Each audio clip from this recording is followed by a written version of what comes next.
Solo un'azione multilaterale che rafforzi i legami tra Africa, Italia ed Europa è in grado di battere la pandemia. Così il presidente Mattarella nella giornata per l'Africa. Luciano Gelfi.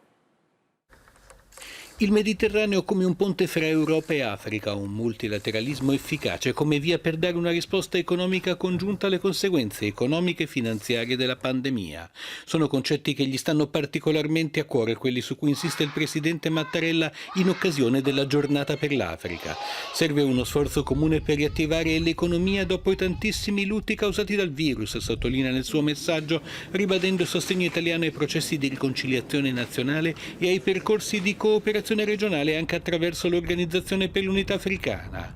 Saper guardare oltre le contingenze, auspica il capo dello Stato, promuovere pace, dignità umana e sviluppo sostenibile. Primo gesto concreto, quel cessate il fuoco globale proposto dal segretario generale delle Nazioni Unite.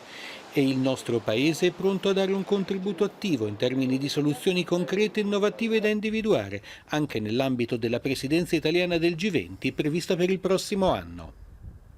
Sono oltre 345.000 le vittime del coronavirus nel mondo.